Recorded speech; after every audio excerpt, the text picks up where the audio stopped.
Good evening. My name is Joe Sam Robinson. It's my pleasure to have with us Dr. Buck Melton. Welcome, Buck. It's always a pleasure to have you with us. Always glad to be here. In a way, this is, I'm repenting on some of the earlier observations I've made in your direction about science fiction. And I think this would be a good chance for you to defend that. Earlier, I made some cavalier remark about that being the province of the youthful and uninformed. And I've considered the era of my comments. And now, what is good about science fiction that should we preserve this particular type of communication? Is it the inquiry is useful? And is it a long-standing part of our species to imagine the future in a funny way? Can you discuss that?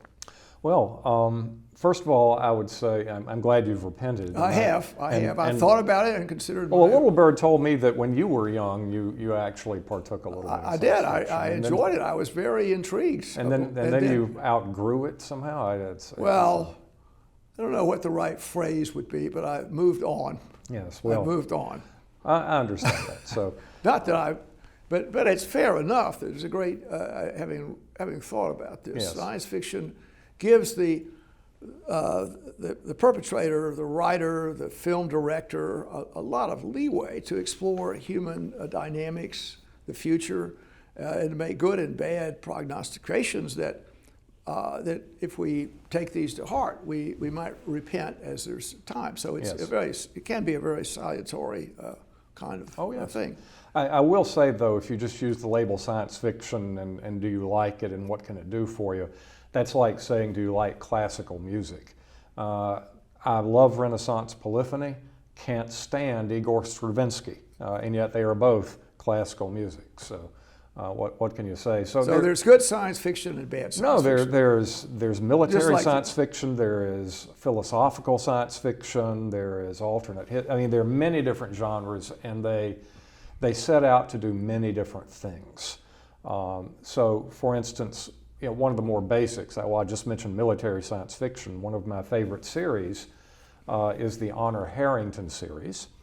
Honor Harrington is when we first meet her, she is a mid-grade officer in the Royal Manticoran Navy, just as it begins a protracted war with the People's Republic of Haven.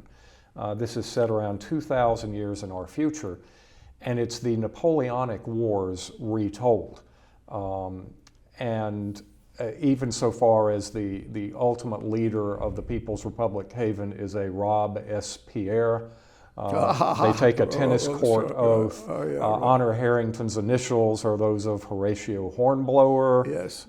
She's got the technology that David Weber developed for this series actually is sort of an analog to the old sailing ship's line of battle. But from here, you start to investigate the tensions between the French Republic and the British Empire. It's fascinating, and this is still somewhat light science fiction, but you get into some serious historical speculation there. Now, what about the science fiction that I've occasionally, chanced upon in channel surfing? But they have the heroic heroes. I don't know. They're specially powered 5 or 6 people that are, friends to fight the bad guys, and they're supremely powerful. They can jump over buildings and shoot bad guys, and they have magic powers. And I don't know if I did this particular genre enough credit, but it seems similar in a lot of ways to the inhabitants of Mount Olympus, and the stories that were the ancient stories about gods and half-gods and Hercules and what Hercules could do, or Odysseus when he traveled around, all these adventures with, I guess you could say, superhumans. And it's kind of like an outlet for the id. when you can say it's really great that hero killed 59 million demons, and our aggressive nature can find an outlet, a safe outlet for aggression by these science fiction stories. and it would be not as good if he killed, I don't know, 10,000 Russians. It wouldn't be as good, a good a story. Yep. So do you have thoughts about that particular genre of? Well, that leads us into probably the Marvel Cinematic Universe. That's what Have you seen any of those movies? I don't think I have. Well, I'll mention two or three of the protagonists. First would be Tony Stark, aka Iron Man, and of course these are based on comics. But Iron Man has his origin in the 1960s, and his whole take, he is wounded on the battlefield, and he's got shrapnel next to his heart, so he has to maintain an electromagnet a very powerful one to keep the shrapnel off his heart, and he uses that to power an external suit of armor prosthesis. But this becomes an extended take on the military-industrial complex, which Eisenhower had just warned about. And our heavy emphasis on technology to fight the Vietnam War. Tony Stark is not a very likable person. He is brilliant. He's PhD from MIT when he was like 15. He invents all these things. That's how he made his money as a merchant of death. But you see this tension now. He starts asking, what is my purpose in the world? Can I not use this tech to make a better world rather than just to rack up deaths?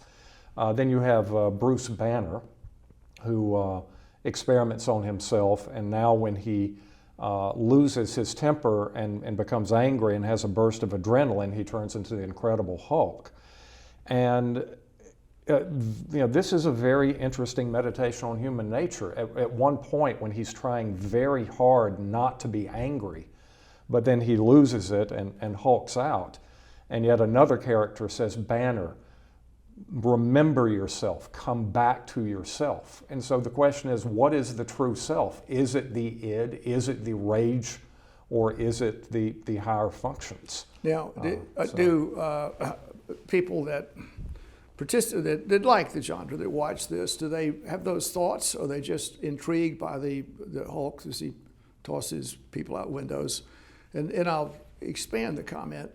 I well remember Superman Yes. back in the day. Oh, I can go to town with him. Right, and they had Clark Kent, who was Superman, obviously, and they had the flag, the American flag, truth, justice, and the American way. Yes. And it was was that a warning to the communist world out there? The Americans were, they had people like Superman that the malefactors of evil, they could be turned back by and he was sort of a archetypical American, a European American who was there, and he had these, if you pushed him, he could really do something.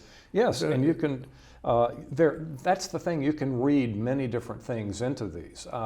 Superman really got started before the Cold War, but then during the Cold War, he certainly morphed into this, but then around 20 years ago, Superman renounced his American citizenship. So he can change over time. The deeper meaning, and this is one that's been pretty standard, do you know Superman's actual name? Well, I thought it was Clark Kent, but was well, it no, Bob? No, it was Kal-El. That was his Kryptonian name. Okay. And from the very famous Superman movie from 1977, Jor-El, his father, is telling him in a recording, the human beings are fallible and they have problems, but they are also capable of greatness. All they need is for someone to show them the way. And so for that purpose, I'm sending them you, Kal-El, my only son. Rather like Jesus. Well, El is, of course, the Hebrew name for Lord. I mean, so yes, I mean, this is a meditation. So this was Jesus. Well, that Superman is enough like us to put us in touch with the better angels of our nature. And this is, we get this out of a comic book, but now, it makes sense. The other point about this is the idea of outlanders, the good outlanders and the bad outlanders. Mm-hmm. And I think the day the earth stood still, is that if you know that one? Yes, indeed. Right. Well, you know them all. Yes. So, not all of them. But so the idea was this was a good external person. Well, maybe it was a good external person. A different A generation culture. might view it in a different way. But The Day the Earth Stood Still was one of the first really good, serious science fiction movies, and it was about we need external intervention to save us from nuclear holocaust, to save us from ourselves. But not too long after that, Arthur C. Clarke, who is one of the just undisputed giants of science fiction, wrote Childhood's End, which in some ways is similar. A race just shows up and says, we're going to supervise the whole thing and bring an end to human conflict. But there are, in fact, many people on Earth who resent being made a colony of another race who have just come here and inserted itself into our affairs. Well, there are other thoughts or ideas about external visitors, and we have H.G. Wells' The War of the Worlds. Very different visitors, right? And so yes. These guys are bad, and I'll pursue the other thing you've mentioned before on our little TV show about how to serve mankind, or someone was a cook. To serve man. To serve yes. man, you're right. To serve so man. there's sort of two streets that the subject was going down. Fear the outsiders, and then the outsiders are going to save us. Close Encounters of the Third Kind. Very warm and fuzzy. Yeah. That was, let's see, what's the other little guy that rode the bicycle? E.T. E.T., yeah.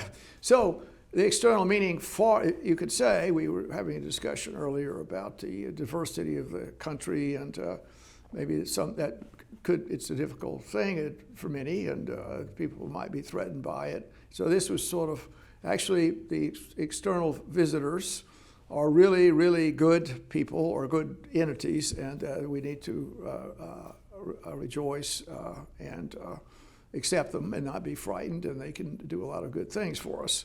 As you could say, immigrants would be the same idea. Yes. V, which came out in the 70s, and that is, we think they're good at first, and then they turn out to be bad. You're talking about the communist threat. That brings us immediately to Invasion of the Body Snatchers, which is in many of these movies, tell us about what people are thinking or feeling at the time. And Invasion of the Body Snatchers is, they look just like us, they live among us, but they're not us. They're different. Communists, the Red Scare. Who was the FBI person? Was it Free something or other? There's another TV show that was around. I was a communist for the FBI. That's right. Yeah, that's right. So the idea was that there are people out there that are really enemies, and you have to be cautious when you look at your neighbors. Yes. They might be up to something no good, or they could be secret agents from another country. And I think. Even World War II, the idea was the Germans were there. They had the FBI was ferreting them out. Yes. They were going to blow up. The G-men, yeah. And the comic books at the time, they were external people implanted, and so I think that the science fiction did that. Now, maybe I'll make one other reference to science fiction, and that's On the Beach, which is, yes. Now you could say that was science fiction. It was. I will say that and this is a genre called apocalyptic fiction, and that was, the big one was nuclear war back in the 50s and 60s and 70s, not always, but often nuclear war. The American take tended to be somewhat hopeful. The pioneer spirit, the survivalist, we would step up, we would somehow overcome. And the classic book for that is The Last Babylon. But England, always being such a small country, being much closer to the Soviets physically, always took a much, much more jaundiced, negative view of it. And On the Beach is the classic example of that. It's the novel and the film in which literally every human being on Earth dies from the radiation. It's the one book I wish I'd never read. It was really powerful. I mean, if we're talking about the ability of science fiction Yes. to prophesy an evil outcome in the future and do it with such graphic detail Yes. that it changed policies. It did. And along with those, let's see, we've got along those lines, Dr. Strangelove. I mean, a similar story about that. And these I would not quite categorize as science fiction because you and I grew up at a time when this could very well have happened, or some variation on it. But yeah, The Day After. Do you remember The Day After? It was it aired in 1983 on network TV, and it was about a nuclear strike. And once the nuclear war started, they quit showing commercials. And the intended audience for that movie was Ronald Reagan. And Really? yes, and it worked. He softened his rhetoric, he softened his approach, and became good personal friends with Gorbachev, largely because of that movie. That's a rather good story about those events. Yes. Well, let's see. Can we think of Planet of the Apes. Okay, well, let's go with that then. All right. Let's discuss that. So and what we're saying is it looks like a number of science fiction efforts were trying to point out problems that our species face now, and how we're going to deal with that, and egotism, or our species egotism, whatever. Yes. Comments on Yeah, Planet of the Apes. Star Trek for that one, but let me get in Planet of the Apes first. First written by French novelist Pierre Boulet, who also wrote The Bridge on the River Kwai.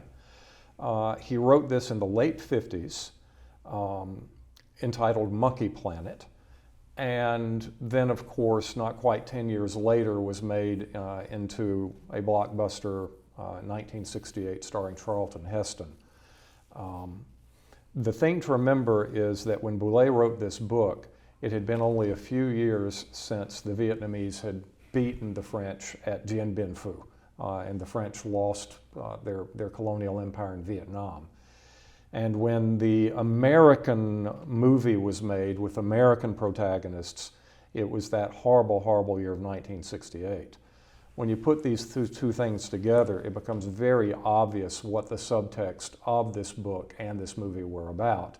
The browning of the world, the end of Western dominance, and the rise of the darker races. It's indisputable. And then when you look at, for instance, Conquest of the Planet of the Apes, it's about race riots in urban America. Wow. So.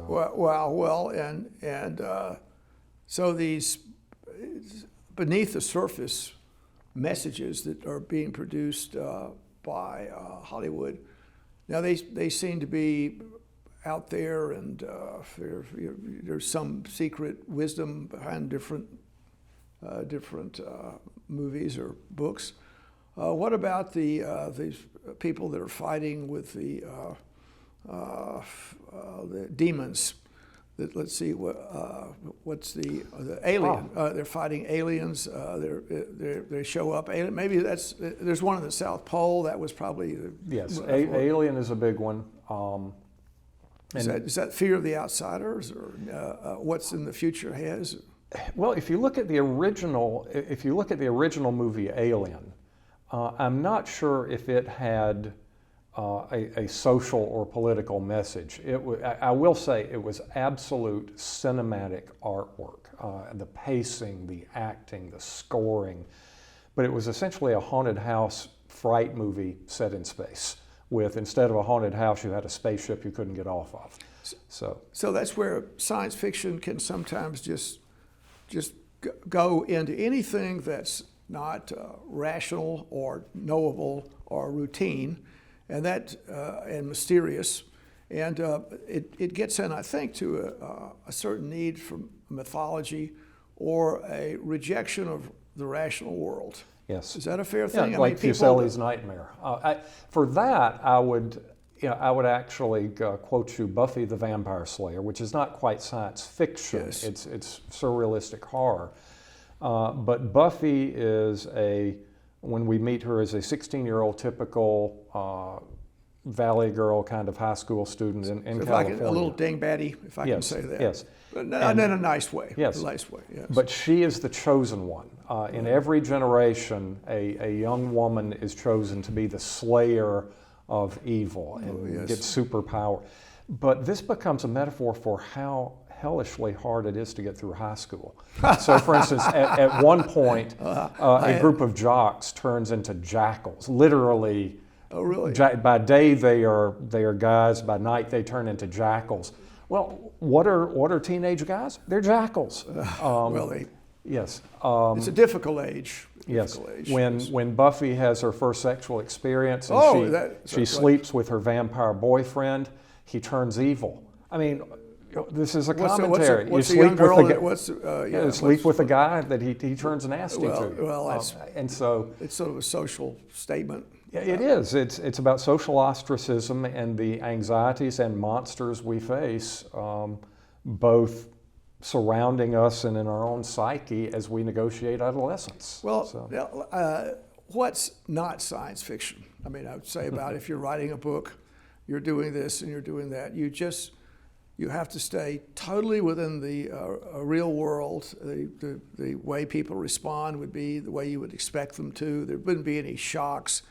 And that it would appear that's harder to write in a way, harder to produce. If you have the ability to just I don't know, bring monsters in or whatever, jackals, and also I sort of try to make the point. Maybe that's what people like or want, something that is just totally unexpected, and there's a certain boredom in the security of the normal world. Is that people like mythology? They like wild, crazy stories? Well, sometimes it can be wild and crazy, and sometimes not so much. And you need to make it internally consistent. But a lot of it's speculative science fiction. What impact is technology going to have on us in the future? How do we imagine technology developing?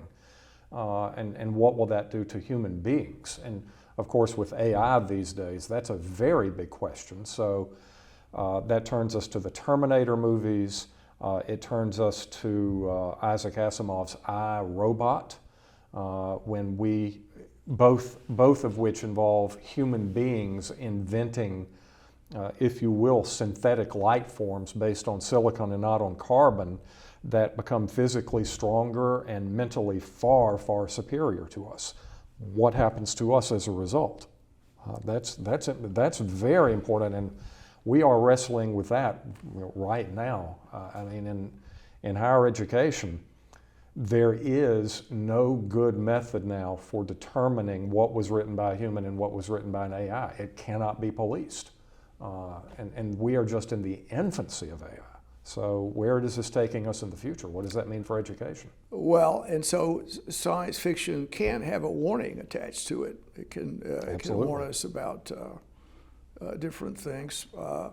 Now, I think we've just quoted a number of different, I guess, writers of science fiction, movies of science fiction. But what about in the history of Western literature, or when did it appear? I think of H.G. Wells. Certainly, he was quite a guy. And but what about before him? Frankenstein is usually cited as being Shelley, as being the first science fiction novel, and it raised the moral question. It was the archetypical mad scientist, and that's important. It raises the question of, if we can, does that mean we should? And that was really one of the major themes of that book, that Frankenstein became a god to the monster. He invented the monster and then lost all interest and threw him away. The epigram for that book is from Book 10 of Paradise Lost. Adam has sinned, Adam and Eve have been cursed, and Adam says, very powerful statement, did I request thee, Maker, from my clay to mold me, man? Did I solicit thee from darkness to promote me? I did not ask for this. You have thrust it upon me. And that's what the book is about. Well, I mean, we can also go back to Dante, the Divine Comedy, now it's and many what can one say, so religious statements or religious stories. Speculative fiction. Well, I mean, and a person may say, I had this vision, and I think Dante may have said that, and if you parse that out, he was just an extremely powerful, insightful book, Hope for Humanity. Yes. I mean, and Beatrice's last smile, when she goes to the top circle there. Yes, I mean, yes. all this, was that science fiction, and what message was there? I think it was encouraging righteous behavior, and also threatening the dark, self-absorbed world that Yes, Dante yes. lived in with his vision. Yes. Well, if you ask 10 people the definition of science fiction, you'll probably get 20 different definitions. I would say that it somewhere has to involve either speculation about what technology we've got, or speculation about where the technology is going in the future. But you can also have speculative fiction that does a lot of what science fiction does, just without the science, just without the tech. And you know, I think the comedy would fit as speculative fiction, not science fiction. But Well, we've sort of run around the track a little bit here. I hope I've repented from my earlier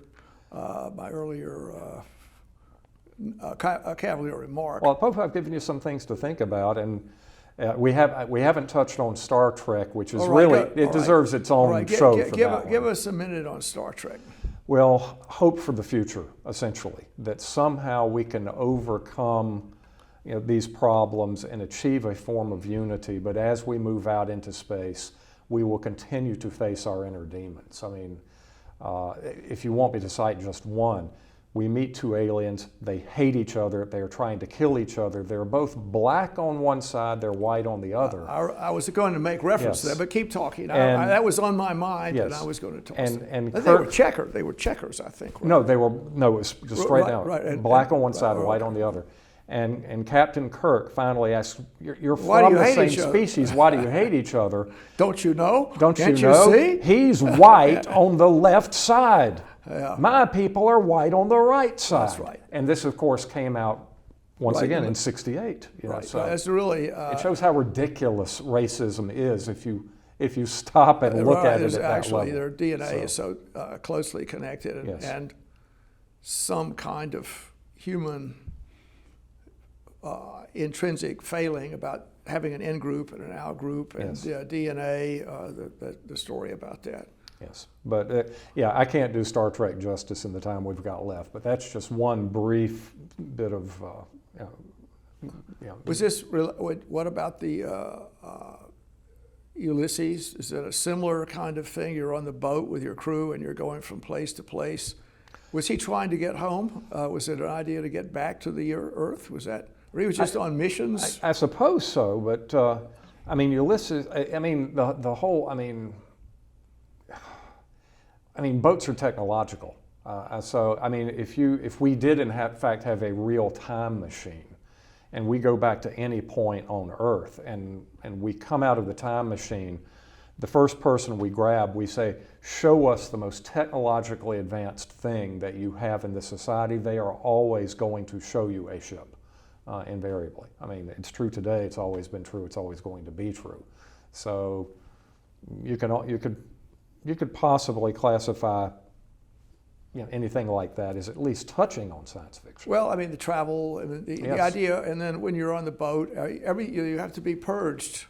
Everything is you can't take everything with you. It's a purification Yes. experience to go on a trip or on a boat, and It's a hard- literal hard- hero's journey. Yeah, yes, yeah, that's right. And to get some gold. What was the final thing? Was what did Star Trek? What did Captain Kirk get finally? I will quote Starfleet's motto, Ex Astrea Scientia. I don't know. Stars, I got that. From the stars, knowledge. Okay. So the human quest continues. Well, that was a very good interchange, right up your line. So thank you for being here. Well, thanks for the softball. I enjoyed it. Okay, thanks. Well, we'll be safe. Thank you. Live long and prosper. Thank you. This program is brought to you by the Georgia Neurosurgical Institute. For over 50 years, rendering neurosurgical care to patients of all social conditions, treating complicated problems involving the brain, spine, spinal cord, and peripheral nerves. Endeavoring to encourage quality care, medical research, innovation, and education on a local, national, and international basis.